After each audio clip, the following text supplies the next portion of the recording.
সামনে এসে ফাইট করো, সাহস থাকলে সামনে এসে ফাইট করো। আমরা সবসময় বসেই আছি ঢাকায়, আসো মার কাছে, আসো বসো। এবার পশ্চিমবঙ্গ থেকে আগত আহলে হাদিস নিজেকে দাবি করা ভয়ঙ্কর আকীদা পোষণকারী ব্রাদার রাহুলকে কঠিনভাবে চ্যালেঞ্জ ছুড়ে দিলেন, বাহাসের আহ্বান জানালেন যুবকদের আইদল বর্তমান তরুণ প্রজন্মের আহলে হাদিসদের ভয়ঙ্কর এক জমদূতের নাম হচ্ছে আবু তাহা মোহাম্মদ আদনান। দর্শক তো চলুন আবু তাহা মোহাম্মদ আদনান কি বলে তাদেরকে নিয়ে ভিডিওটা আপনাদের সামনে তুলে ধরি। শোনো, ওই সামনে 15-20 জন আর 200 জন লামাজাবিদেরকে নিয়ে বয়ান করা সহজ। সামনে এসে ফাইট করো, সাহস থাকলে সামনে এসে ফাইট করো। আমরা সবসময় বসেই আছি ঢাকায়, আসো মার কাছে, আসো বসো, আলোচনা করো। ইলমি মোজাকারা করতে চাও, ইলমি মোজাকারা করো, নাকি বক্সিং খেলতে চাও, সেটাও খেলো। কি চাও? ইলমি মোজাকারা করতে চাইলে বসো, ওস্তাদদেরকে নিয়ে। আমি ওস্তাদদেরকে নিয়ে বসাচ্ছি। আমি উদ্যোগ নিয়ে বাংলাদেশের শ্রেষ্ঠ 10 জন কওমি ঘরানার আলেমকে বসাবো ইনশাআল্লাহ। তাদেরকে বলেন তাদের মধ্য থেকে শ্রেষ্ঠ 10 জন আলেমকে নিয়ে বসাবো। আমি একটা একটা করে ইস্যু ধরে ধরে প্রমাণ করে দিব যে ওলামায়ে হক তারা হকের উপর আছেন, তারা বাতিলের উপর আছেন। আমি প্রমাণ করে ছাড়ব। আমি উদ্যোগ নিচ্ছি, বসতে বলেন। যে কোনো জায়গায় যখন তখন আমি শ্রেষ্ঠ 10 জন আলেমকে বসাবো। তাও তারা হচ্ছেন তলেবে ইলম। তারা বলবেন না যে আমরা আলেম, তারা বলবে না কখনো যে আমরা আলেম, বলবে আমরা তালেবে ইলম। আর তারা বলুক যে আমরা শায়েখ। ঠিক আছে, শায়েখ ভালো কথা, 10 জনকে নিয়ে এসে বসাবো। আবার আমি একটা রিকোয়েস্ট করি, তার আগে অন্তত এমন কাউকে ডাইকেন না যে কোরআনও তেলাওয়াত করতে পারে না, এটা মুসিবত হয়ে যাবে। বাংলাদেশে একটা জায়গা, ভারতে আর দিন প্রচার করে কাজ হচ্ছে না, বাংলাদেশে এসেই প্রচার করতে হবে। তাও কোরআন তেলাওয়াতও সহি না, শুদ্ধ না। সে বড় বড় আলেম মুফতিদেরকে বাহাসের জন্য ডাকতেছে। কি একটা অবস্থা! বিসমিল্লাহির রহমানির রহিম বিশুদ্ধ করে পড়তে পারতেছে না, তাও বলতেছে বাহাসের জন্য ডাকতেছে। এতটুকু তো জ্ঞান নাই। একটা আয়াত তেলাওয়াত করতেছে, দেখলাম এগুলো অনলাইনে আমাদের ভাইরা পাঠায়, তাই দেখি। এগুলো তো সময় দেওয়ার, মাথায় নেওয়ারও সময় নাই আসলে আমাদের। কারণ অনেক বড় বড় বিষয় নিয়ে আমাদেরকে কাজ করতে হয় বা চিন্তা করতে হয়। তোমরা লিঙ্ক টিঙ্ক পাঠাও, তখন দেখি 1 মিনিট 1.5 মিনিটের খুতবা, 1.5 মিনিটের খুতবার যে সামনে আরবিগুলো আমরা পড়ি, আলহামদুলিল্লাহ, এই যে আরবি খুতবাটুকু পড়া হয়, 1.5 মিনিটের খুতবার মধ্যে 30টা ভুল করে রেখেছি। আর আমাদেরও গায়রত এতই কমে গেল, এখানে বসতে হবে পাগল ছাগলের সাথে। তাকে তো আগে 1.5-2 বছর নুরানি মক্তবে পড়ে আসা উচিত। পড়াশোনা আপনারা তো জানেন, ওলামায়ে কেরাম, এখানে পড়াশোনার সিলেবাস 20 বছরের। কত বছরে? আমি আপনাদের সামনে আমি বলতেছি, আমার মিনিমাম এখন মনে হচ্ছে যে আমার আরো 5 থেকে 6 বছর লাগবে শেষ করতে। আমি নিজের কথা বলতেছি, মনে হচ্ছে যে আমার 5 থেকে 7 বছর লাগবে এগুলো শেষ করতে। তারপরে জানি না যে এগুলো মাসালা ইস্তেমবাদ করতে পারবো কি না, তাও জানি না। এটা কি মনে করে পড়াশোনাকে? ইলম অর্জনের এই যে গভীরতা, এই যে মাজমাউল বাহরাইন, এটাকে কি মনে করে? ক্লাস 1 দিনী ইলম অর্জনের ক্লাস 1 হচ্ছে আপনাকে আলিফ বা তাসা পড়তে হবে, কোরআন তেলাওয়াত করা শিখতে হবে, তাই তো। এটা ক্লাস 1। তারপরে আপনি আসবেন হিফসে, তারপরে কিছু অংশ হিফস করবেন, হয় 1 পারা হোক আর 2 পারা হোক আর পুরো 30 পারাই হোক, হিফস করবেন, তাই না? আগে কোরআন সহি করবেন, তারপর হিফস করবেন।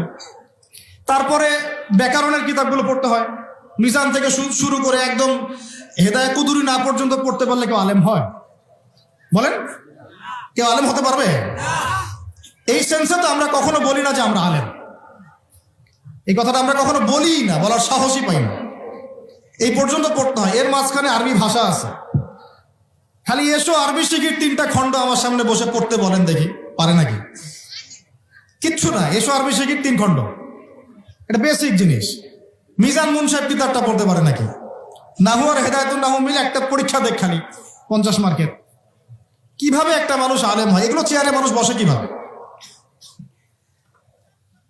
এরপরে গিয়ে মানুষ দাওরা হাদিস পরীক্ষা দেয়, মিশকাত পড়ার পরে দাওরা হাদিস পরীক্ষা দেয়, সব হাদিসের কিতাবগুলো মোতাআলা করে, মোতাআলা করার পরে ইফতা দেয়, সারা বাংলাদেশ থেকে ইফতার দেওয়া মানুষগুলো মার্কাজুদ দাওয়ার মতো প্রতিষ্ঠানে গিয়ে পরীক্ষা দেয়। সেখান থেকে হয়তো 20-30-40 জনকে ওস্তাদরা কাছে রাখেন, তাদের কি দিয়ে গবেষণা পরিষদ চালান। এত সহজ আলেম হয়ে যাওয়া আর বাহাস করা, এদেরকে ডাকা।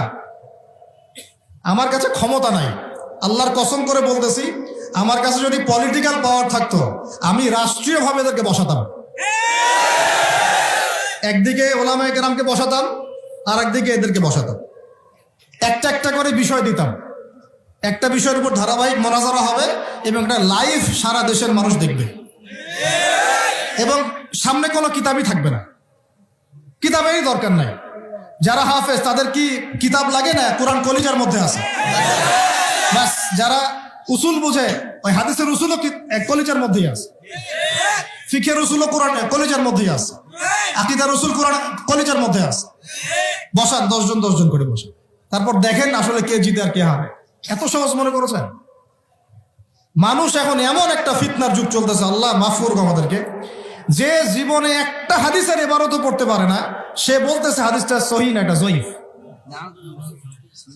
আমাকে জীবনে বলতে শুনছেন এই হাদিসটা জয়ীফ, কারণ আমি এই দুঃসাহসী দেখাতে পারি না। আসমাউর রিজাল সম্পর্কে আমার পড়তে আরো 5 বছর লাগবে মনে হয়। আমি কিন্তু বড় কোন আলেম হয়ে যাই নাই, আমি শুধু দায়ী হিসাবেই এখন আছি, থাকতেও চাই দায়ী হিসাবে, আর তালেবে ইলম হিসাবেই থাকতে চাই, এভাবেই মরতে চাই। আমার নিজেকে এবার ফখর করে মুফতি, মুহাদ্দিস, মুফাসসির এইসব টাইটেল দেওয়ার কোনো ইচ্ছাও নাই। আল্লাহ যেন এরকম কেবর আমার মধ্যে নাও দেন কোনোদিন, আমিন। এত সহজ আপনি বলে দিলেন হাদিসটা জয়ীফ, এটা তো আমল করা যায় না। জয়ীফ, তুমি জয়ীফের কি বুঝো? সহিহ জয়ীফের তুমি বুঝোটা কি? একটা হাদিসে জিবরিল খুলে দেন, দেখি এবারও ছাড়া পড়তে পারে কিনা। যে কিতাবগুলোর হাওয়ালা দিয়ে দিয়ে হানাফি মাযহাবের নামাজটাকে জাল প্রমাণ করা হচ্ছে, হানাফি মাযহাবের নামাজটাকে জাল প্রমাণ করা হচ্ছে, এই কিতাবগুলোর মুকাদ্দামা খালি পড়ে দেখাবে, ভূমিকাটুকু বলছে সহিহ বুখারীতে আছে, সহিহ বুখারীর পুরো ভূমিকাটা খালি পড়ে দেখা, শোনাবে খালি, জাস্ট আর কিছু না। আমি কিন্তু বেশি কিছু জানি না, বাস মোনাজারা কোরআনটুকু আমি জাস্ট একটা পৃষ্ঠা খুলে দিব, এই পৃষ্ঠাটা পড়ে শোনা, যদি তেলাওয়াত শুদ্ধ হয় তাহলে বসবো। প্রিয় দর্শক, তার কথাগুলো শোনার পরে খুবই ভালো লাগছে। আসলে কথাগুলো আসলে চির সত্য এবং চরম বাস্তব কথাগুলো আবু তোহা মোহাম্মদ আদনান তার মুখ থেকে বের করেছে। বাস্তবতা হচ্ছে সবচেয়ে বড় ফিতনা, মানে যে কেউ মানে দাঁড়ায় প্রস্রাব করতেছে, সে জয়ীফ হাদিস আমল করা যাবে না, ফতোয়া বাইরা বসতেছে, বড় বড় আলেমদেরকে নিয়ে কথা বলতেছে। বাংলাদেশ বিশ্বে কোথাও কোনো আলেম নাই, সৌদি আরবে একমাত্র আলেম।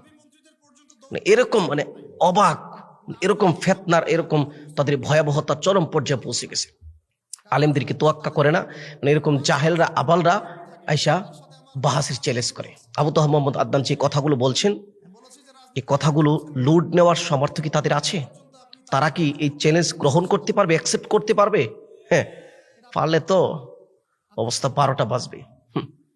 কওমি উলামায়ে কেরাম, হানাফি উলামায়ে কেরাম কতটা পাওয়ারফুল ইতিপূর্বেই এই জাতি দেখেছে। তাদের যদি সেই দুঃসাহস থাকে, আবার বসুক, আবার জাতি দেখবে এই মিডিয়ার কল্যাণে ইনশাআল্লাহ। ভিডিওটি শেয়ার করে দিবেন। আসসালামু আলাইকুম ওয়া রাহমাতুল্লাহ।